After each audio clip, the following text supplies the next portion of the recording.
ওয়াল্লাযী জা বিসসিদকে, তোমার নবী রাহমাতুল লিল আলামিন জমিনে খালি হাতে আসে নাই। লৌহে মাহফুজের কোরআন যেটা কেউ আনতে পারে নাই, তোমার নবী লৌহে মাহফুজের কোরআন দুই হাত দিয়ে ধরে মা আমেনার ঘরে চলে এসেছে। একদিকে মাহে রমজান রোজার মাস চলছে, অন্যদিকে আল কোরআন পবিত্র কোরআনের মাস, এই রহমত মাগফিরাত নাজাতের মাস চলছে। আজকের এই রাত লাইলাতুল কদরের রাত।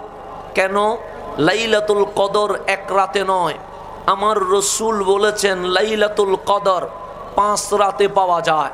21 রাত, 23 রাত, 25 রাত, 27তম রাত, 29তম রাত, এই 5 রাতেই লাইলাতুল কদর গোপন আছে। আমার আল্লাহ বলছেন লাইলাতুল কদরি খায়রুম মিন আলফি শাহর।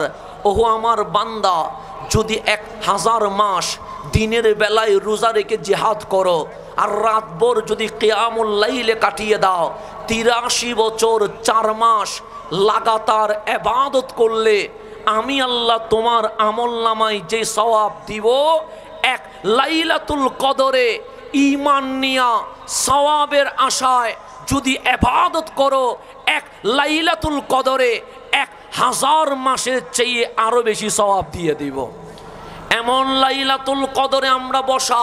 তো আপনারা সবাই লাইলাতুল কদরের মাহফিল শোনেন কেন? কারণ আল কোরআনে আল্লাহ তাবারক ওয়া তাআলা সূরাতুল কদর নাজিল করে লাইলাতুল কদরের শান, লাইলাতুল কদরের মান, লাইলাতুল কদরের মর্যাদা, লাইলাতুল কদরের রিফআত, লাইলাতুল কদরের আসমাত আমার আল্লাহ বর্ণনা করেছেন। কিন্তু আমরা এটাই জানি লাইলাতুল কদর দামি কেন। তখন আলেম কুল বলেন ইন্না আনজালনাহু ফি লাইলাতুল কদর। যেই কোরআন তুমি দেখতে পাচ্ছ, এই কোরআন সফর মাসে আসে নাই। যেই কোরআন তুমি দেখতে পাচ্ছ, এই কোরআন রবিউস সানিতে আসে নাই। যেই কোরআন তুমি দেখতে পাচ্ছ, এই কোরআন শাবান মাসে আসে নাই। রমজানের লাইলাতুল কদরে কোরআন নাজিল হয়েছে বিদায় লাইলাতুল কদর দামি হয়ে গেছে। এখন জানলাম লাইলাতুল কদর দামি কোরআনের কারণে, কোরআনের কারণে। কিন্তু এই উম্মতে মুহাম্মাদি লাইলাতুল কদর কেমনে পাইল? বাবা আদমের উম্মত লাইলাতুল কদর পায় নাই, কালিমুল্লাহর উম্মত লাইলাতুল কদর পায় নাই, খলিলুল্লাহর উম্মত লাইলাতুল কদর পায় নাই, রুহুল্লাহর উম্মত লাইলাতুল কদর পায় নাই। আমরা ভাগ্যবান, হাবিবুল্লাহর উম্মত লাইলাতুল কদর পেয়ে গেছে। আমাদের চেয়ে দামি যেমন কেউ নাই, লাইলাতুল কদরের চেয়ে দামি কোনো রাত নাই। তো আমরা মাহফিল করি লাইলাতুল কদর দামি কেন? আল কোরআন নাজিল হয়েছে। লাইলাতুল কদর দামি কেন? লৌহে মাহফুজের কোরআন এই জমিনে চলে এসেছে, কিন্তু আমরা শুনি না লাইলাতুল কদর কেমনে পাইলাম।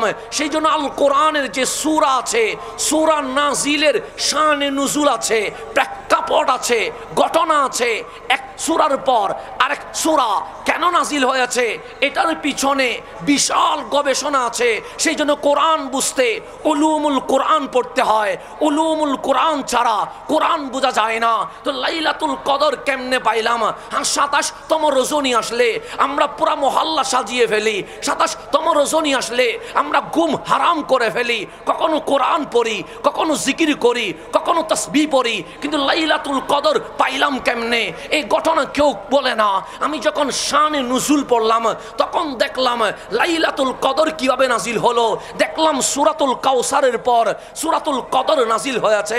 আপনি যখন সূরার ঘটনাগুলো পড়বেন তখন দেখবেন এক সূরার পর আরেক সূরা নাজিল হয়, এক সূরার পর আরেক সূরা নাজিল হয়। তখন দেখবেন সূরাতুল কাউসারের পর সূরাতুল কদর নাজিল হয়েছে। এখন আপনি একটু গভীর গবেষণা করবেন, আপনার নবী কেমন দামি, আমার নবী কেমন দামি। আমরাও পৃথিবীতে আসলাম, আপনার নবীও পৃথিবীতে আসলো, আমরাও দুনিয়া করলাম, আপনার নবীও দুনিয়া করলো, আমরাও সংসার করলাম, আপনার নবীও সংসার করলো, আমরাও খেলাম ঘুমালাম, আপনার নবীও খেলেন ঘুমালেন, কিন্তু আল কোরআন খোলেন। আমার জন্মের কথা কোরআন বলছে, এসেছো তুমি খালি হাতে, কুল্লু নাফসিন যায়কাতুল মউত, তোমাকে যেতে হবে খালি হাতে। হাসানের জন্ম খালি হাতে, হাসানের বাবার জন্ম খালি হাতে, হাসানের দাদার জন্ম খালি হাতে, হাসানের নানার জন্ম খালি হাতে, বাংলার উপদেষ্টার জন্ম খালি হাতে, বাংলার রাষ্ট্রপতির জন্ম খালি হাতে, প্রধানমন্ত্রীর জন্ম খালি হাতে, বিশ্বের ক্ষমতাধর শিল্পপতির জন্ম খালি হাতে। পৃথিবীতে এমন কেউ নাই যে বড় হাতে জন্ম নেই। রাষ্ট্রপতিও খালি হাতে, প্রধানমন্ত্রীও খালি হাতে, মন্ত্রীও খালি হাতে, এমপিও খালি হাতে, লিডারও খালি হাতে, কোটিপতিও খালি হাতে। কিন্তু আমার কোরআন বলছে এই জমিনে একজন আছে যিনি খালি হাতে আসে নাই। আমরা বললাম মাওলা উনি কে? আমি তো খালি হাতে। আল্লাহ বলেন হ্যাঁ। বাবা আদম তো খালি হাতে এসেছে। আল্লাহ বলে হ্যাঁ। কালিমুল্লাহ তো খালি হাতে এসেছে। আল্লাহ বলে হ্যাঁ। রুহুল্লাহ তো খালি হাতে এসেছে। আল্লাহ বলে হ্যাঁ। খলিলুল্লাহ তো খালি হাতে এসেছে। আল্লাহ বলে হ্যাঁ। তো এমন কে আছে যে ভরা হাতে এসেছে? আল্লাহ বলে কোরআন কল।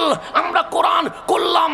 আমার মালিক বলে ওয়াল্লাযী যা বিসসিদিকে, তোমার নবী রহমাতুল্লিল আলামিন জমিনে খালি হাতে আসে নাই। লৌহে মাহফুজের কোরআন যেটা কেউ আনতে পারে নাই, তোমার নবী লৌহে মাহফুজের কোরআন দুই হাত দিয়ে ধরে মা আমেনার ঘরে চলে এসেছে।